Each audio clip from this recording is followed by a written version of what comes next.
ამ შესაძლებელი კონფლიქტი საიდან ღვივდება თავიდან, იმიტომ რომ ხო წესით ყველა საწყობს ეს რაღაც. კი ბატონო. ახლა მე სანამ აი თქვენს ძალიან საინტერესო შეკითხვას უპასუხებდე, მანამდე გეტყვით. ახლა რუსეთი ამასში აქტიურად არ ერევა, მაგრამ რუსები საქმის კურსში არიან, რა ხდება ქართველებსა და აფხაზებს შორის თვალყურს ადევნებენ ამას ყველაფერს, ინფორმაცია ყველაფერი აქვთ და ძალიან კარგად სწავლობენ ამას რა ხდება და როგორ ხდება. ახლა რუსები კიდევ აკვირდებიან. ხომ ჩატარდა რამდენიმე რეფერენდუმი. ჩატარდა რეფერენდუმი საბჭოთა კავშირის შენარჩუნების შესახებ 31 მარტს 91 წლის. აფხაზებმა და უпростоრად მოსკოვმა იქიდან იყო ჩამოსული ცეკას ინსპექტორი და ჩამოვიდა აფხაზეთში, მოიარა რაიონები და გალში რო ჩამოვიდა, თქვა რომ გალი არ არისო მზად რეფერენდუმისთვის და გალი მოხსნეს, რომ ხმები რო ყოფილიყო საბჭოთა კავშირის სასარგებლოდ უფრო მეტი. და თქვენ წარმოიდგინეთ, აი გალი რო გამოთიშეს, მაინც ვერ მოაგროვეს ხმები. საკმარისი რომ 50%-ს გადაცილებოდა. მაინც ვერ მოაგროვეს და მე ისე გააყალბეს ეს არჩევნები. ალბათ გვარამია მოგიყვებოდათ, ალბათ ბატონი გვარამია მაშინ პროკურორის მოადგილე იყო და მას დაევალა მე ამ საქმის გამოძიება და ძალიან დიდი დოკუმენტი დადო, საინტერესო დოკუმენტი, გამოქვეყნებულია, ცნობილი დოკუმენტია. ესე იგი აი ტყვარჩელში, იმაში გუდაუთაში აჩვენებდნენ რომ საბჭოთა კავშირის შენარჩუნებას ხმა მისცა 115%-მა, 116%. საიდან ეს 115 და 116%? გალელები ჩამოვიდნენ აქო იქო, რადგანაც აუკრძალესო, აქ ჩამოვიდნენ და აქ მისცეს საბჭოთა კავშირის ხმა. ახლა გასაგებია ახლა რომ იყო საშინელი გაყალბება.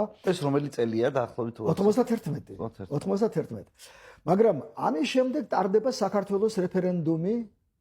აი ის 17 მარტს იყო, ბოდიში, 17 მარტს და 31 მარტს ტარდება საქართველოს რეფერენდუმი.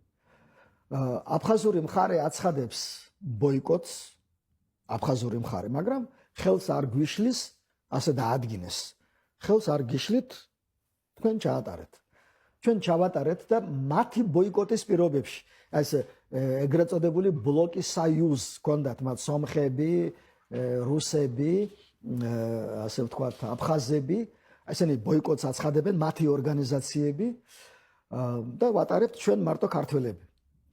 ჩვენ ვართ 47-48%.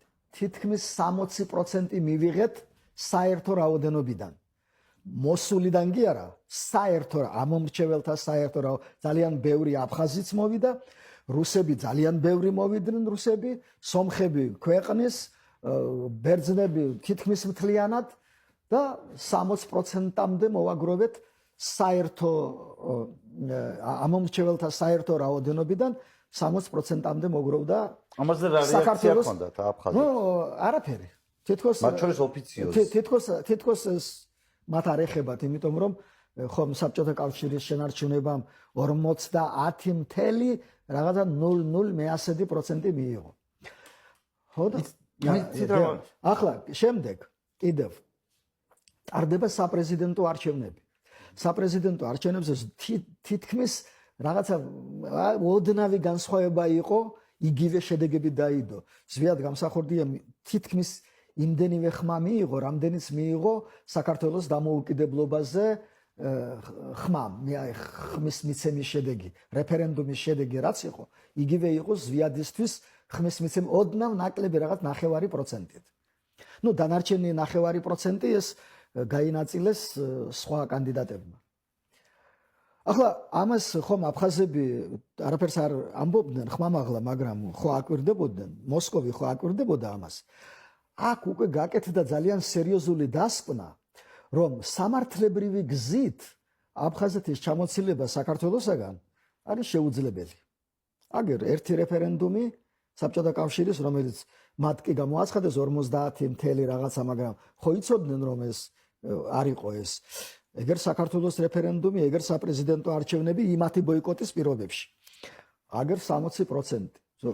ესე იგი სამართლებრივი გზით საქართველოსაგან აფხაზეთის ჩამოცილება შეუძლებელია და ჩემი ღრმა რწმენით იქით კრემლში მაშინ გადაწყდა რომ ეს უნდა მომხდარიყო აუცილებლად სამხედრო გზით იმიტომ რომ ორმა რეფერენდუმმა და ერთმა არჩევნებმა დაგვანახა რომ სამართლებრივად ამას ვერანაირად ვერ შეცვლი. კონსტიტუცია ისეა შედგენილი, რომ იქ შენ 2/3-ს ვერასოდეს ვერ მოიპოვებ, ასე რომ ყველა გზა მოჭრილია, ყველა გზა გადაკეტილია, რჩება მარტო სამხედრო კონფლიქტი.